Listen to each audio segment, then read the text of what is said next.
Sounds good. Sounds good. Hey, Amber, Dave here with Fight Bananas. It was so great to see you out there. Yeah, it was in Atlanta seeing you. I would love for you just to talk about, we talked about, of course, your highest of highs with that head kick knockout. And then, of course, fighting Larissa was almost maybe a lowest of lows. Just talk to us about fighting of MMA, being on that roller coaster of kind of trying to stay level-headed. He's not just for myself, but the people around me. So yeah, the viral head kick was amazing. Being able to fight Larissa Pacheco, which won't be the last time, was also amazing. It didn't turn out my way, but I take nothing for granted and I'm still in it. So here I am. And last quick one for me. You kind of just mentioned right there, I would assume very much you would love to, you would win. Larissa wins, boom, championship on the line 2 months from now. Larissa in the championship, that's kind of the goal. That's where your mindset's at right now? I mean, whoever wins that fight, I'm down for. I want the Larissa fight back, whether it's in the championships, whether it's next season, whenever it may be. Like, of course, I want that fight. If you lose a fight, you always want that fight back, no matter who it is or where it is or whatever, But for me, my goal is this fight right now. There's nothing more important to me than Marina. She is in my way, and I'm going to take her out and make sure that I secure my spot to the finals. Sounds good. Great skill Friday night, Amber. Jonathan Ravikant, 5 Region Sports. Just building on that point, before that loss, Larissa, you're on a career best 4-fight winning streak. What did you feel like you were able to take away from that loss that allow you to become a better fighter moving forward? A lot, there was a lot going on, right? Like going from never being in that position before. I've never fought as co-main event. I've never fought a previous champion. So there was a lot of things that I got to take away from, things that I need to implement more in my camp, things that I need to implement more in my mindset. If you watch the fight, there were razor thin moments. There were some times where if I would have just been an inch over to the left, I would have connected. If I would have just thrown the hook after the right, it would have connected. So there was a lot to take away from that fight, even though it didn't last that long. I mean, she's a champ for a reason. She hits like a fucking truck, and excuse my language, she hits like a truck. She's a tank, and the next time we fight, best believe I will never take that for granted again, and I will be there 100%. Now, to add on to what you said, not being in the position of a co-main event before, you're now in the position to fight for $1 million. How do you prepare for that mentally, as far as that added pressure going into the fight? Well, I think with what happened last time, definitely set me up to have a better mindset for what's happening this time. I killed all distractions. I've been really diving hard into my faith. Like, obviously, I've made the announcement a couple times. I've converted over to Islam. I am a Muslim now. And I actually read a funny comment on YouTube where they're like, dang, Larissa punched her so hard. They punched God into her, which I love a good joke, right? So, but everything in life happens for reasons, good and bad. And I definitely needed the Larissa fight to push my life and push me to the next step and just, get some things out of the way and, push me into that next level. If I didn't have the Larissa fight, if it didn't happen the way it happened, I don't think I'd be the person I am. And I don't think I'd be in the right mindset or position to really fight for that $1 million. Appreciate your time and good luck this next fight. Thank you. Anik. Amber, Anik Subramanian, Fightbook MMA. One question about the past, one about the present. Given the result of your last fight, did you make any physical changes in training, like sparring less this fight camp? I've done a lot of physical stuff. I was better about my weight this time. I kind of had a rough weight cut last time, which is something that usually I do not do.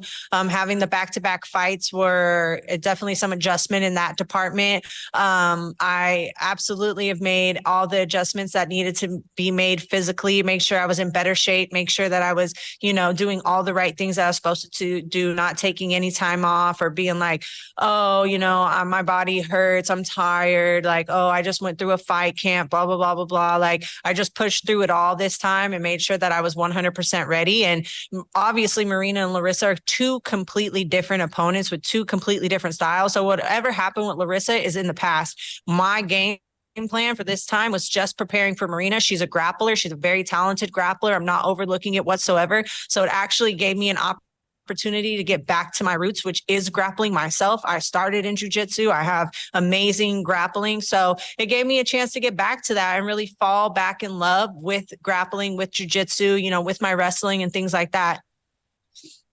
Awesome. And one about the present. Amber, you're someone that has overcome a lot. You've inspired a lot of people to get to the point where you are today. What does it mean to be fighting at Madison Square Garden? And do you have any memories at this venue? It's amazing. Obviously, I've never been here before. Like, I'm from Cali. Like, I'm a West Coast girl, so I've only been over to New York one time. And this is everything. Like, I'm not just making experiences for myself. I just posted something on my Instagram yesterday, like talking about my family. Like, I've got my brother, one of my brothers, my stepdad, and my mom here, and they are out exploring New York. They are out like doing that. Like, I'm here for business, but they are seeing all these amazing things. And that wouldn't have happened for them if it wasn't for the position I'm in, right? Win or lose, I'm here to inspire people. I want people to know that it doesn't matter where you come from or, the cards that were dealt for you. Like, you can do it. You can make it to the highest level. You can be the best you can possibly be. And that doesn't mean winning or losing. Like, us as fighters, and this is like an MMA culture where it's like, oh, how many wins you got, how many losses you got. Like, if you talk to some old school Muay Thai guys, they don't ask that. They ask you, how many fights do you have? Because it's about fighting. It's the fact that we are all warriors and we're all courageous and brave enough to step into that cage and do what we love every day. It's a hard life. So for me, it's just about inspiring people that are going to come up. I'm not going to do this forever, but the things I leave will be here. The memories I leave will be here. The things I say, the people I inspire that are coming up after me, I hope that they inspire more. And then it just trickles down in that way. And that's why I don't talk bad about my opponents. They can say whatever they want, but for me, it's all about respect and love, because we should be here supporting each other and really building each other up for the people to come. Well, Amber, you've definitely inspired me. Best of luck Friday, and looking forward to seeing you. Thank you. Euro. Hey Amber, after your viral knockout win in Vegas, there was like a lot of hype and talk around you going to that last one. Ultimately, it didn't go your way, but I guess now, do you feel more relaxed and with less pressure going into this one? No. And the hype came from other people. Like, that didn't come from me. You know what I mean? Everyone else built that up. For me, it was just whatever. And I don't feel any less relaxed or less pressure, anything like that. This is the most important fight of my life. The last fight was like, because it was who it was. It wasn't the actual fight itself, right? But this fight is the most important fight of my life. This fight is going to secure my spot into the $1 million. This is the fight that matters the most. Whatever has happened in the past is in the past. All that hype and this and that, but whatever. Like, I've worked for this. I've been in this game for 10 years. I've been grinding and grinding and grinding. So people can call that shot lucky. They can call it whatever they want, but it's not luck. Like, I worked for this. I deserve to be here, and I'm definitely going to take it Friday night. That's awesome. And I want to ask you about your fight this weekend. What excites you most about Marina as an opponent? The fact that I can probably show all my skill set, like, she is amazing. Like, she's amazing grappler. She's amazing at Sambo. Like, she didn't get finished by Kayla. She's got all these attributes, right? And so those are the things that excite me the most, because when I beat somebody like that, like, that just shows who I am as a fighter. That shows, or, just even having just an amazing, just nonstop performance, whatever happens, like, that's what you search for as a fighter, right? Like, cool, the quick, fast knockouts are nice. Like, we don't get paid by the minute, whatever people like to say. But like, at the end of the day, it's about the fight. It's about fighting with your heart. It's about fighting with every last bit that you got. And I definitely think Marina is the perfect opponent to pull that out of me. Thank you and good luck. Thanks.